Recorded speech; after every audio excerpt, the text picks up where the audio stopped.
Today the biggest news comes from the Leman direction.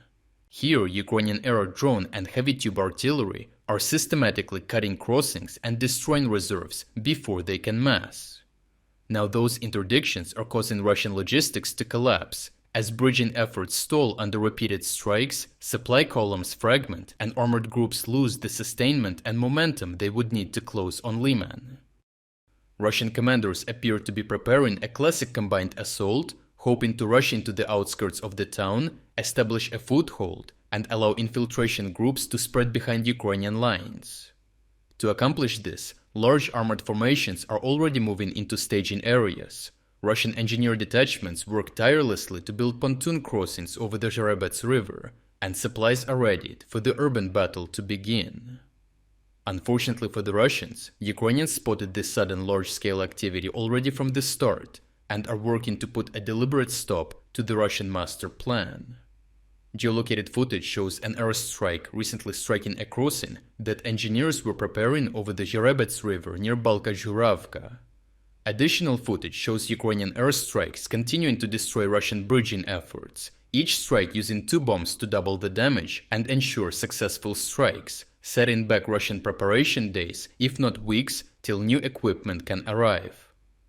The GBU-39 air-launched bombs that Ukrainians are using show incredible resistance to Russian GPS jamming, as a total of 5 bridges were hit and completely destroyed. Simultaneously, Ukrainian FPV drone operators are striking Russian tanks as they are moving up their remaining reserves all the way near the front line, most notably scoring a confirmed hit on a modern T-90M Poriv tank near the village of Turney.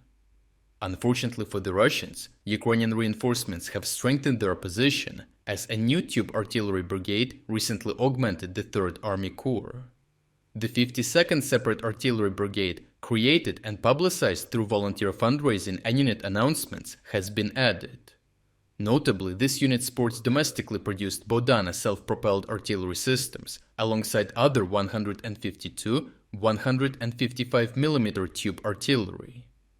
This addition places significantly more sustained firepower directly to the Leman sector, able to engage river approaches, road nodes, and staging areas repeatedly and accurately, while moving away before being hit by Russian counter-battery strikes. Since the reinforcements arrived, Ukrainian artillery has been busy, as multiple shows of complete fire control confirm coordinated tube artillery missions against Russian ground lines of communication, bridging works, and rear area reserves. Geolocated footage shows towed and self-propelled guns firing in registered missions, followed by observable secondary explosions on targeted crossings and Russian vehicle concentrations.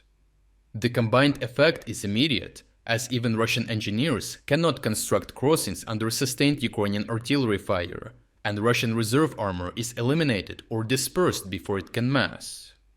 Operationally, this shifts the dynamics in 2 decisive ways. Firstly, the range and volume of Ukrainian tube artillery now cover the full depth of Russian crossing sites, meaning Ukrainians no longer rely solely on air or FPV strikes to stop Russian bridge building and assault preparations.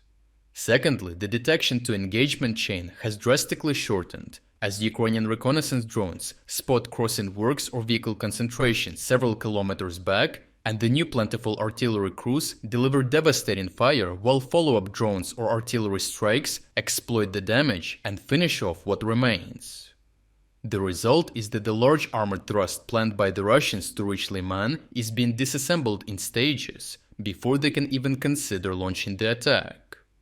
Overall, concentrating armor for a single decisive push has handed Ukraine a predictable series of targets at and makes engineers and bridging crews highly vulnerable while they work. Those Russian bridging assets will be forced to choose between finishing crossings under constant fire or trying dispersed and nocturnal methods that sacrifice the tempo and cohesion needed for a rapid breakthrough. By contrast, Ukraine's layered interdiction, combining air and FPV strikes with persistent tube artillery fires and targeted air strikes, turns approach roads and river crossings into kill zones rather than simple avenues of advance. If this pattern holds, Leman will be defended in depth, as the town itself will remain protected and surrounded by pre-designated fire zones and zeroed-in highly mobile artillery systems, as even Russian infiltration groups will now come under constant Ukrainian artillery fire. Lastly, our autumn sale ends in just 2 days. This is your last chance to unlock full access to our interactive map and exclusive strategic updates at a massive 50% discount. Starting at just $3.99, you will be able to watch uncensored combat footage that we use in every report, and more importantly, all our significant events analysis that go far beyond what we can include in our short daily videos. 10,000 people just like you have already joined and use our news map on a daily basis. If you wanted to support our efforts but haven't had the chance, now is the perfect time to jump in and make a real difference. So check out the link in the description to become an exclusive member of our community. I truly appreciate everyone who stepped up to join us. Your support means the world to us.